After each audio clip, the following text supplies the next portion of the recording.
Bismillahirrahmanirrahim. Alhamdulillahi rabbil alamin.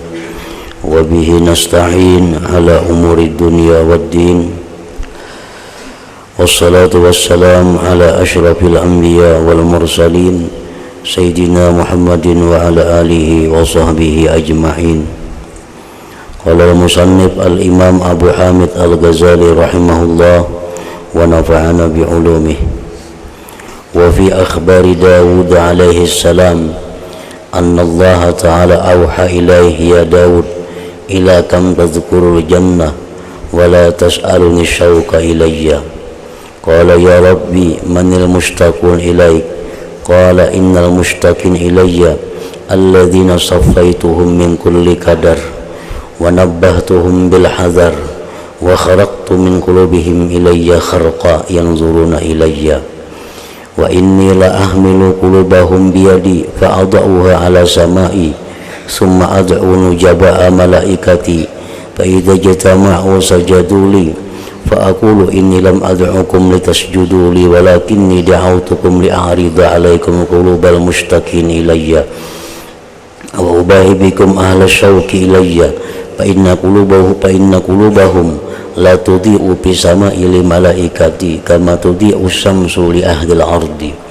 ya Daud inni khalaqtu qulubal mushtaqin min ridwani wa na'amtuha bi nuri wajhi fattakhaztuhum li nafsi muhaddisi wa ja'altu abdanahum mawdi'a nazari ila al-ardi wa qata'tu min qulubihim tariqan yanzuruna bihi ilayya yazdaduna fi kulli yawmin syauqa.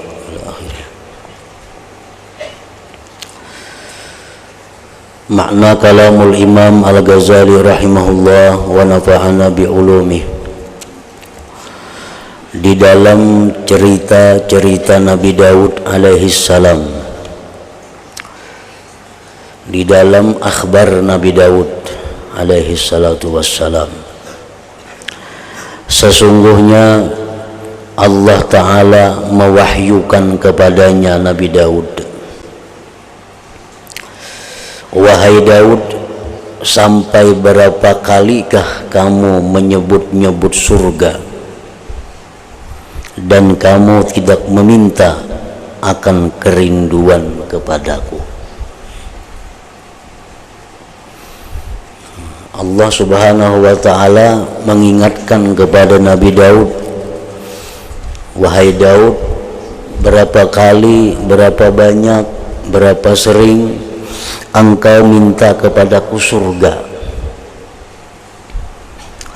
tetapi engkau tidak minta kepadaku kerinduan kepadaku.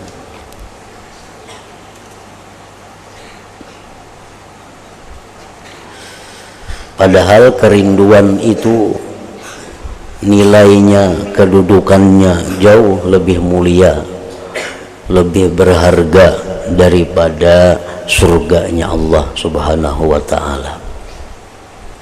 Karena setiap orang yang beriman itu pasti masuk surga. Namun setiap orang yang beriman itu, yang masuk surga itu, belum tentu mereka itu bisa merindukan bertemu dengan Allah Subhanahu wa ta'ala. Artinya bahwasanya orang yang rindu kepada Allah itu merupakan orang-orang khusus, orang-orang pilihan Allah. Jadi Nabi Daud ini diperingati oleh Allah agar minta kepada Allah itu kerinduan kepadanya, sebagaimana yang pernah diminta oleh Nabi kita kepada Allah, wasyauqa ila liqa'ik, dan rindu kepada berjumpa dengan engkau.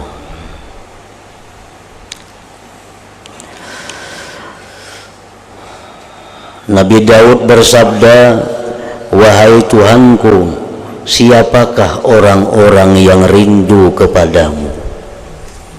Siapa garang orang yang rindu kepadamu itu?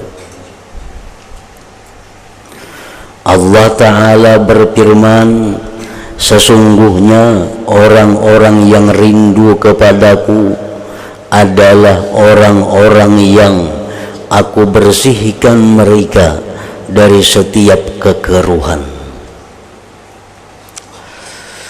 Orang yang rindu kepada Allah itu orang yang dibersihkan Allah hatinya daripada kekeruhan. Selama ada kekeruhan itu ada di dalam hati kita, maka kita tidak akan bisa rindu bertemu Allah. Apa yang dimaksud dengan kekeruhan itu? Yaitu hubbu ma yulhi anillah, mencintai sesuatu yang melalaikan dia daripada Allah. Selama di hati kita ada mencintai sesuatu yang membuat kita lalai kepada Allah, maka kita kada akan bisa merindukan bertemu dengan Allah. Orang-orang yang bisa rindu bertemu kepada Allah itu orang-orang yang sudah kada ada lagi dalam hatinya mencintai dunia, mencintai sesuatu yang membuat dia lupa kepada Allah.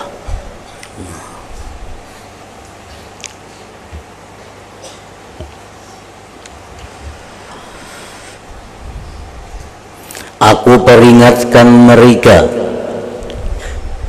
ujar Tuhan di dalam firman-Nya kepada Nabi Daud, aku peringatkan kepada mereka yang rindu kepadaku untuk selalu berhati-hati menjaga diri.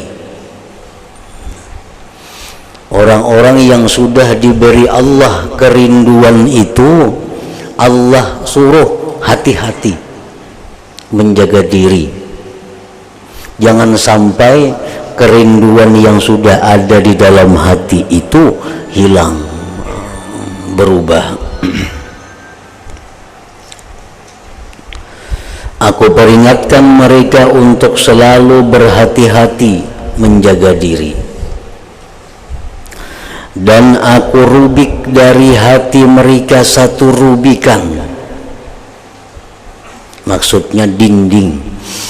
Dan aku rubik dari hati mereka itu satu dinding, di mana mereka bisa melihat kepadaku melalui rubikan, melalui celah itu.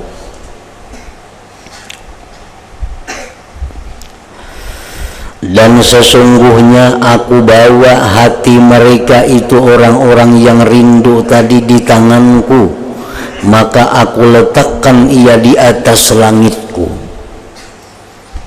Kemudian aku panggil para malaikatku, maka apabila mereka telah berkumpul, mereka malaikat bersujud kepadaku.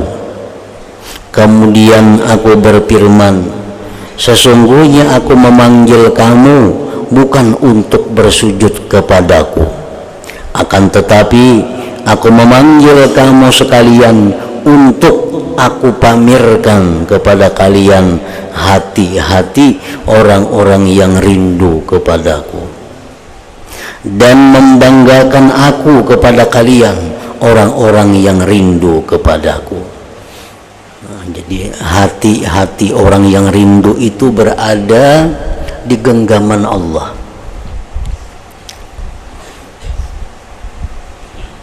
Dan Allah perlihatkan, Allah banggakan hati manusia yang rindu itu kepada para malaikat,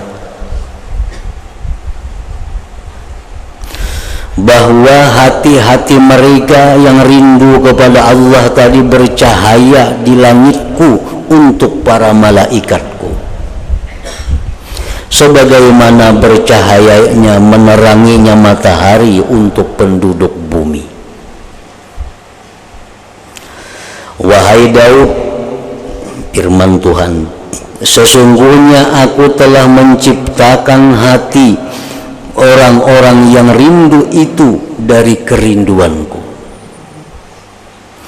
dan aku curahkan nikmat kepadanya dengan nur wajahku. maka aku jadikan mereka bagi zatku yang berbicara denganku. Aku jadikan badan mereka menjadi tempat pandanganku ke bumi ini. Jadi keberadaan mereka orang yang rindu itu di muka bumi ini, itulah tempat, itulah orang-orang yang sebenarnya diperhatikan oleh Allah Subhanahu wa ta'ala. Aku tempuh dari hati mereka akan jalan di mana mereka memandang dengan jalan itu kepadaku, sehingga bertambah-tambah pada setiap hari kerinduannya kepadaku.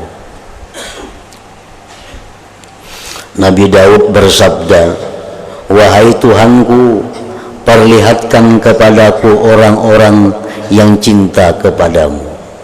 Mana wahai Tuhan orang-orang yang rindu kepada Engkau itu? Aku hendak melihat orangnya, ujar Nabi Daud. Maka Allah berfirman, wahai Daud, datanglah ke bukit Lubnan. Kalau ikam hendak melihat kayak apa orang-orang yang rindu itu, tulak ikam wahai Daud ke gunung Lubnan. Itu andaknya di Syria atau Suriah.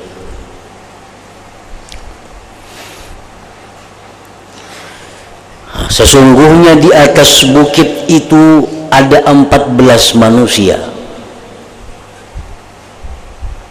Di antara mereka beberapa orang pemuda.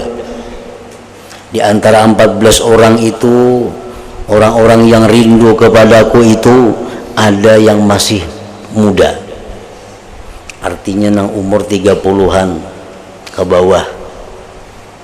25, 20, 27, 30, 31 sampai 33.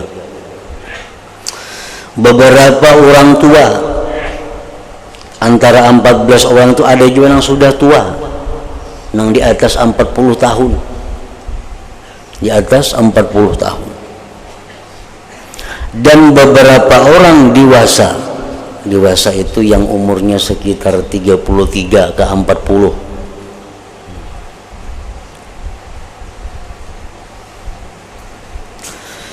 Apabila kamu wahai Daud telah datang kepada mereka, maka sampaikan salamku kepada mereka, dan katakanlah kepada mereka bahwa Tuhanmu menyampaikan salam kepadamu, dan Dia berfirman kepadamu, apakah kalian tidak minta hajat?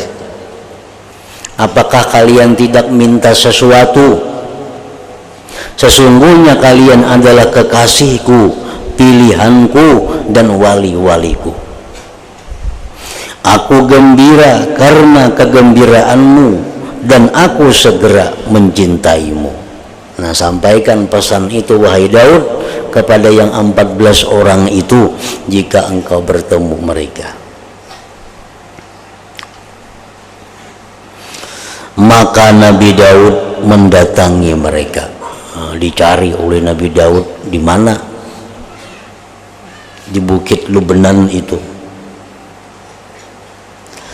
Beliau Nabi Daud mendapati mereka, berjumpa lawan 14 orang itu.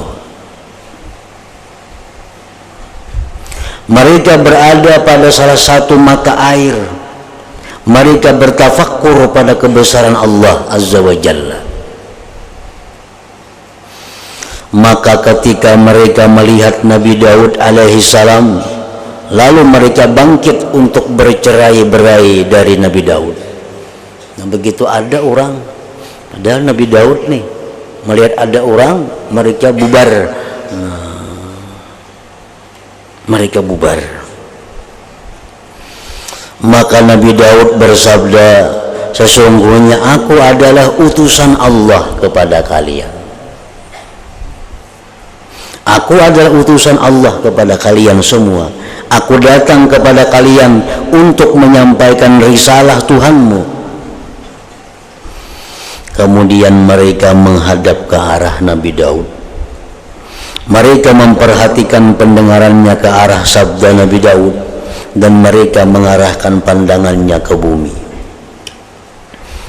Nabi Daud lalu bersabda, sesungguhnya aku ini utusan Allah kepada kamu semua. Aku menyampaikan salamnya kepadamu, ujar Nabi Daud. Allah berfirman kepadamu, tidakkah kamu semua meminta hajat kepadaku? Allah tadi berpesan, ujar Nabi Daud, pertama minta sampaikan salam kepada kalian. Yang kedua, apa yang kalian mau? Hendak apa? Apakah kamu tidak memanggil-manggil aku? Aku mendengar suara kamu dan perkataanmu. Sesungguhnya kamu semua adalah kekasihku, pilihanku dan wali-waliku. Aku bergembira karena kamu semua bergembira. Aku bersegera kepada mencintaimu. Dan aku memandang kepadamu pada setiap saat, sebagaimana pandangan seorang ibu yang kasih sayang dan lemah lembut. Nah, itu pesan Allah yang kusampaikan kepada kalian ini, wahai manusia yang 14 orang ini. Nabi Daud bersabda, lalu mengalirlah air mata di pipi mereka. Nah, 14 orang ini menangis mendengar Tuhan kirim salam, mendengar Tuhan menawari apa yang mau, mendengar bahwa Tuhan itu gembira kalau mereka gembira.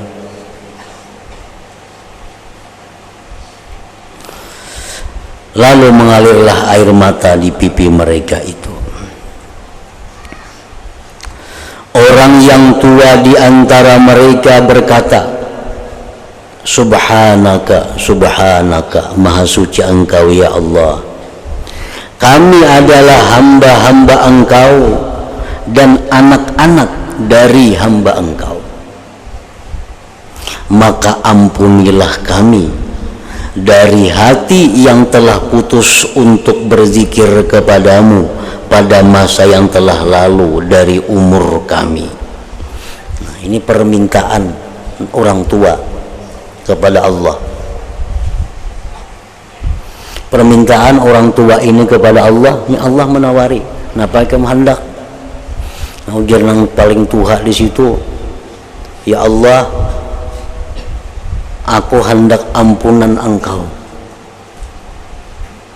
yang mana hati kami ini dahulunya putus daripada Engkau. Pada masa yang telah lalu, umur-umur kami ini banyak terbuang yang sia-sia. Maka yang kami minta kepada Engkau ya Allah hanya satu, yaitu ampunilah kami.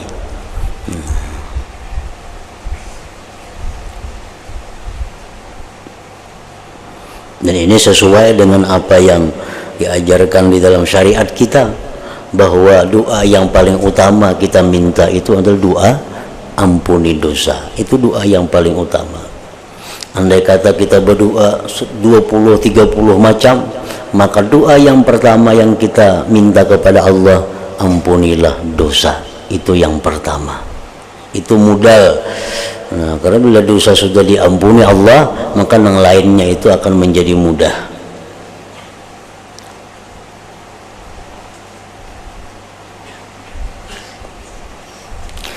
Yang lain berkata,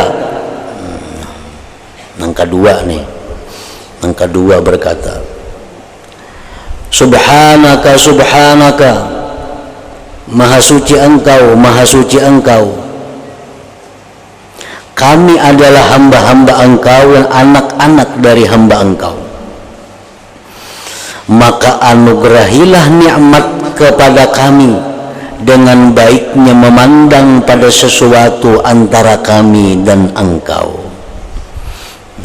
Yang kedua ini minta kepada Allah agar diberi anugerah nikmat.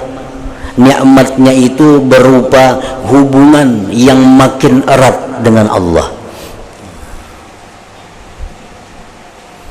Yang kedua, dari 14 orang ini dia minta kepada Allah agar hubungannya dengan Allah selama ini lebih dipererat lagi,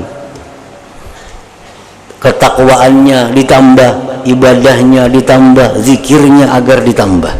Nah, itu permintaannya kepada Allah.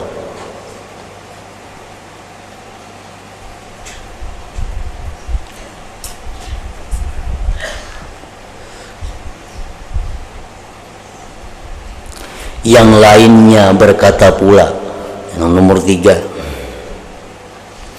Subhanaka, Subhanaka, Maha suci Engkau, Maha suci Engkau.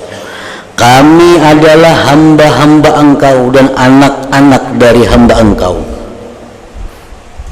Apakah kami berani untuk berdoa yang mana Engkau tahu bahwasanya tidak ada hajat bagi kami pada suatu dari urusan-urusan kami, maka kekalkanlah bagi kami selalu melazimi menuju jalan kepadamu, dan sempurnakanlah dengan demikian nikmat atas kami.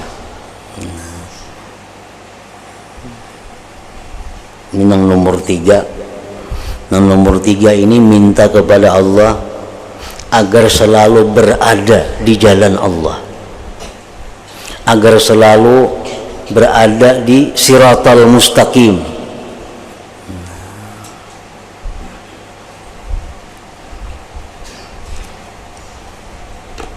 Selalu melazimi. Melazimi itu artinya kada berjauh, kada meninggalkan, kada menyimpang, menuju jalan kepadamu, dan sempurnakanlah dengan demikian nikmat atas kami. Yang lainnya berkata, yang keempat, kami taksir kurang dalam mencari keridhaanmu. Ujian nomor 4 ini, ya Allah, kami ini merasa kurang beribadah kepada Engkau, maka tolonglah kami terhadap diri kami dengan kemurahan-Mu. Bahasa lainnya, Allahumma tammim taksirana. Nah, ya Allah, sempurnakanlah kekurangan-kekurangan ibadah kami itu.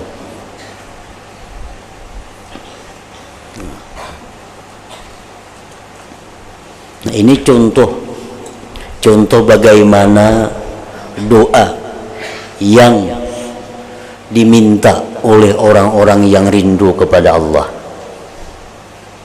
Orang-orang yang rindu kepada Allah itu ditawari Tuhan apa hendak. Nah, saya ko hendak minta diampuni.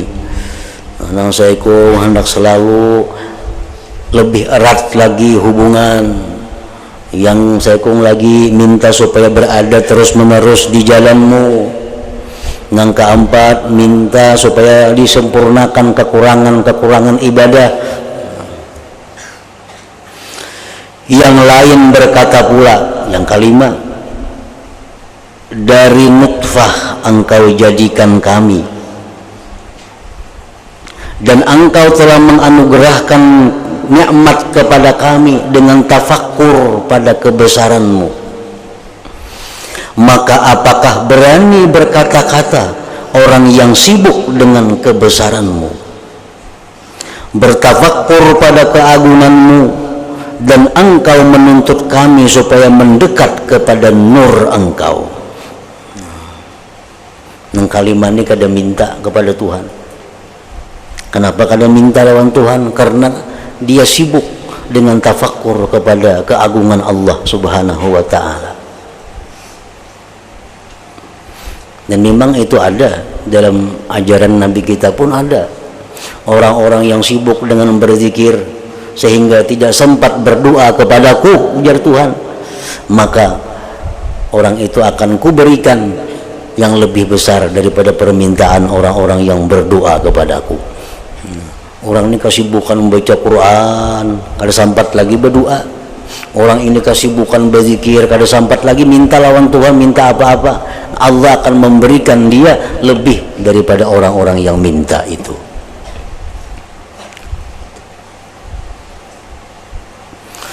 Yang lain berkata pula, yang keenam pulang, tumpullah lidah kami dari berdoa kepadamu karena agungnya keadaanmu, dekatnya engkau daripada wali-walimu, dan banyaknya anugerah engkau pada orang-orang yang mencintaimu. Nang keenam ini kada berdoa napa-napa, cuma mengaku bahwa kada kawa berucap apa-apa minta lawan Tuhan kalau berada dekat dengan Tuhan itu, karena takjub dengan keagungan Allah. Anak minta napa kada lagi ingatan nang diminta napa, nah, karena sudah merasa sangat dekat dengan Allah. Yang lain berkata pula yang ketujuh, engkau memberi petunjuk hati-hati kami untuk berzikir kepadamu, dan engkau kosongkan waktu kami untuk menyibukkan diri denganmu. Yang ketujuh ini menyebut-nyebut nikmat Tuhan. Engkau beri petunjuk hati-hati kami untuk berzikir kepadamu, dan engkau berikan waktu kepada kami seluas-luasnya untuk berkhidmat kepadamu. Maka ampunilah kami pada kekurangan kami pada mensyukuri nikmat itu. Nah, yang ketujuh ini minta ampun kalau ada kekurangan syukur kepada Allah atas anugerah yang diberikan. Yang lain berkata, yang kedelapan berkata, engkau tahu pada hajat kami, yaitu hanya saja memandang kepada wajahmu.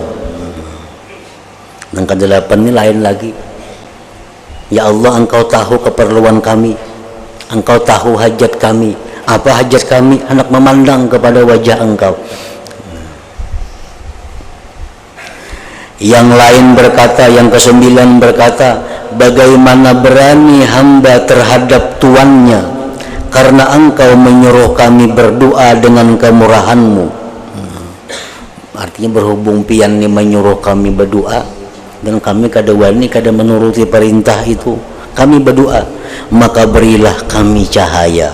Berilah kami cahaya yang kami memperoleh petunjuk dengan cahaya itu dalam kegelapan dari segala lapisan langit. Ini menjunjung perintah Tuhan, berdoa yang diminta apa? Cahaya yang bisa memberi petunjuk dalam kegelapan. Yang lain berkata, yang ke-10, kami berdoa kepadamu semoga engkau menerima kami dan mengekalkan untuk kami.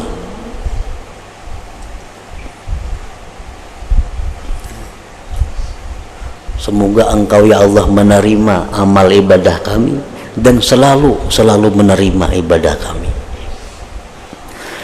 Yang lain berkata, yang ke-11, kami memohon kepadamu akan kesempurnaan nikmat-Mu pada nikmat yang engkau anugerahkan kepada kami, dan engkau anugerahkan kemurahan untuk kami.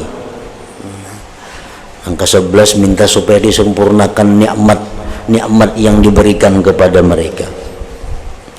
Yang lain berkata, kami tidak ada, yang ke-12 nih, kami tidak ada hajat pada sesuatu pun dari makhluk-Mu, maka curahkanlah kepada kami nikmat dengan memandang kepada keindahan wajah-Mu. Yang ke-12 ini berkata bahwa ya Allah, kami ini tidak ada perlu sedikit pun kepada makhluk Engkau, maka curahkanlah nikmat kami agar bisa memandang kepada keindahan wajah-Mu. Yang lain berkata, yang ke-13 lah, saya memohon kepadamu dari antara mereka bahwa engkau butakan mataku dari memandang kepada dunia dan penduduknya, dan hatiku dari sibuk dengan akhirat. Saya kong ini berdoa, ya Allah, butakanlah hatiku daripada dunia dan akhirat. Kada memandang dunia, kada memandang akhirat. Artinya hati ini agar fokus memandang kepada Engkau ya Allah. Nah, yang ke-14, yang lain berkata, Engkau tahu, maha suci Engkau dan maha tinggi, bahwasanya Engkau mencintai wali-walimu, maka curahkanlah nikmat kepada kami dengan kesibukan hati kepadamu dari setiap sesuatu selain Engkau. Angka 14 diminta agar hati jangan sibuk kepada selain Allah, tetapi hanya sibuknya kepada Allah Subhanahu wa ta'ala. Nah, doa-doa yang mereka sampaikan kepada Allah ini adalah pelajaran bagi kita.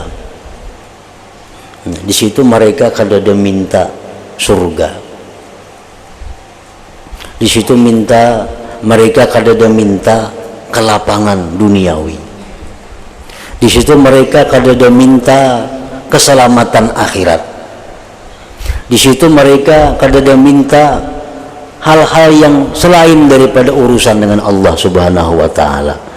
Nah, itulah doa-doa yang mereka sampaikan kepada Allah begitu Allah menawarkan, apa yang kalian minta kepadaku.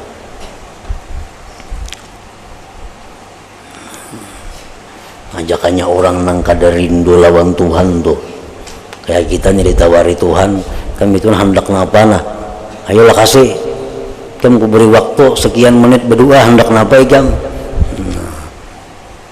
Kita bisa kada minta nang gaya tadi, nang apa kanang kita minta gunung ka jadi emas, nang apa kanang jadi berlian, karena kita orang nang kada rindu lawan Tuhan. Nah, orang-orang yang rindu lawan Tuhan itu diberi kesempatan ditawari hendak apa, ini Tuhan yang bertawar. Nah, yang mereka minta adalah macam tadi. Maka Allah mewahyukan kepada Nabi Daud alaihi salam, katakanlah kepada mereka, aku mendengar perkataanmu semua. Padahal kan wahai Daud, aku semua tadi mendengar, dan aku perkenankan kamu pada apa yang kamu sukai. Aku kabulkan ya Tuhan. Maka hendaklah setiap orang dari kamu berpisah dengan temannya. Nah, mulai saat ini ya Tuhan, nah 14 itu berpisah masing-masing, yang berkumpul lagi. Hendaklah setiap orang dari kamu mencari jalan. Sesungguhnya aku membuka hijab pada apa antara aku dan kamu, sehingga kamu bisa memandang kepada nurku dan kebesaranku.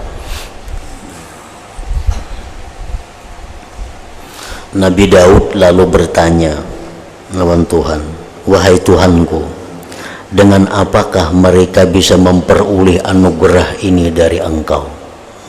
Ini yang penting. Napa garang amalannya ya Tuhan, mereka tuh sampai bisa macam itu? Napa amalannya, apa perbuatannya, apa nang inya gawi sampai itu bisa macam itu? Rindu lawan Tuhan. Dengan apakah mereka bisa memperoleh anugerah ini dari Engkau? Tuhan berfirman, dengan husnuzan. Itu pertama, husnuzan, baik sangka kepada makhluk Allah, baik sangka kepada Allah.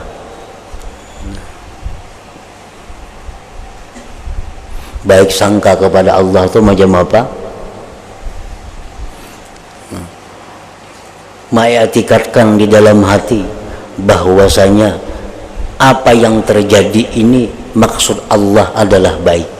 Nah, itu husnuzan dengan Allah. Husnuzan dengan Allah. Apapun yang Allah berikan kepadaku ini tujuannya adalah baik. Nah, diberi Tuhan nyaman, diberi Tuhan susah, diberi Tuhan penyakit, diberi Tuhan sengsara, dalam hati kita mengiktikadkan bahwa tujuan Allah memberikan ini kepadaku adalah baik. Husnuzan ngarannya kepada Allah. Husnuzan kepada makhluk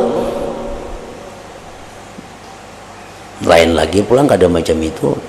Nah, husnuzan kepada makhluk ini adalah selalu mengihtimalkan mereka, selalu memberikan kemungkinan kepada mereka. Barangkali mereka lupa, barangkali mereka kada seperti itu, barangkali mereka itu kada sadar, barangkali mereka itu apa. Nah, misalnya ada orang berbuat kemaksiatan, Nah, itu bisa kita husnuzan kepada mereka. Oh, mereka itu barangkali kada sadar. Barangkali mereka itu lupa. Barangkali mereka itu apa? Selama kita masih bisa mengihtimalkan, menanggungkan kepada kemungkinan lain, maka tanggungkanlah pada kemungkinan lain. Jangan menuduh dengan sesuatu yang sifatnya maksiat kepada makhluk Allah ini. Itu husnuzan kepada makhluk Allah antara lain seperti itu.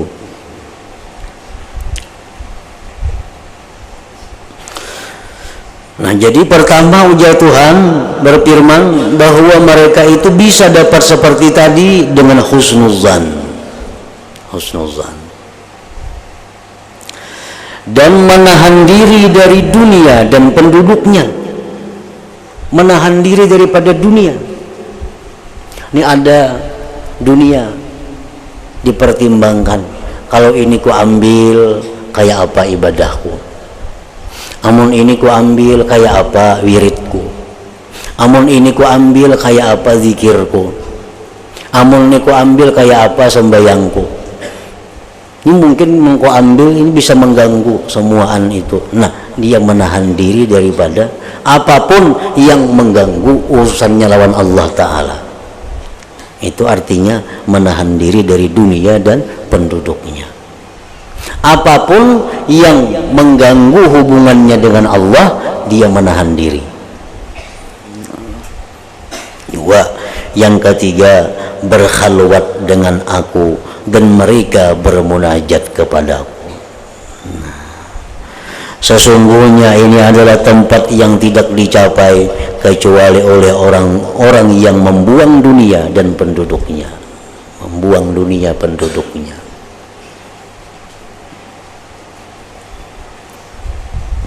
Dunia itu dunia adalah sesuatu macam-macam yang membuat kita ini di akhirat jadi sakit. Nah, itu dunia ngarannya. Nang apakah nang di akhirat kayaknya maulah kita susah, itu ngarannya dunia. Ma la yanfa'uka fil akhirah, itu ngarannya dunia. Menurut ulama yang lain mengatakan dunia itu mayulhika anillah, yang membuat engkau lalai daripada Allah, itu dunia. Pekerjaan, perbuatan, barang, benda. Nah, amun kita ambil di akhirat kayaknya jadi susah nih. Nah, itu dunia ngarannya. Nah, itu mesti dibuang kalau hendak mencapai kedudukan yang rindu kepada Allah. Dan tidak menyibukkan diri dengan sesuatu sehingga melupakan untuk mengingatnya Allah. Tempat ini untuk orang yang mengusungkan hatinya untukku dan untuk orang yang memilihku di atas semua makhlukku. Maka ketika itu, ujar Tuhan firman-Nya kepada Nabi Daud, ketika dia husnuzan dengan aku, husnuzan dengan makhlukku, dia menahan diri daripada dunia, maka ketika itu aku sayang kepadanya. Nah, ketika itu aku sayang kepadanya, aku kusungkan dirinya, aku buka hijab pada apa antara aku dan dia, sehingga ia memandang kepadaku sebagaimana pandangan orang yang memandang dengan matanya pada sesuatu. Aku perlihatkan kepadanya akan kemuliaanku pada setiap saat. Aku dekatkan ia pada nur wajahku. Jika ia sakit, maka aku rawat akan dia. Sebagaimana seorang ibu yang kasih sayang merawat anaknya. Jikalau ia haus, niscaya aku hilangkan hausnya. Dan aku rasakan kepadanya akan rasa ingat kepadaku. Maka apabila aku perbuat yang demikian itu pada orang itu, wahai Daud, niscaya butalah dirinya dari dunia seisinya. Tidak aku cintakan dunia untuknya. Ia tidak lemah dari kesibukan denganku. Kalau urusan beribadah lawan Tuhan, kada ada lemahnya, kada ada uyuhnya. Ia minta segerakan kepadaku untuk datang. Ujar Tuhan, ini berdua supaya lakas mati nyenak bertemuan lawan Tuhan. Tapi Tuhan kadang mematikan ia, sedangkan aku tidak suka mematikannya karena ia tempat pandanganku di antara makhlukku. Amun itu kada lagi di bumi ini, bumi kada dipandang Tuhan lagi. Nah, jadi mereka masih dihidupkan oleh Allah agar ada Allah memandang ke bumi ini dengan pandangan rahmatnya. Ia tidak melihat kecuali melihat aku. Jikalau kamu melihatnya wahai Daud, dan telah sirna dirinya, kurus tubuhnya, hancur anggota-anggotanya, dan terlepas hatinya apabila ia mendengar disebutkan aku. Aku berbangga dengan dia akan para malaikatku dan penduduk langitku. Ia bertambah-tambah takut dan bertambah-tambah ibadahnya. Maka demi kemuliaan dan keagunganku wahai Daud, aku akan menempatkannya di surga Firdaus, dan akan aku sembuhkan dadanya untuk memandang kepadaku sehingga dia ridha di atas keridaanku. Nah, kemudian dan pada cerita Nabi Daud alaihi salam juga,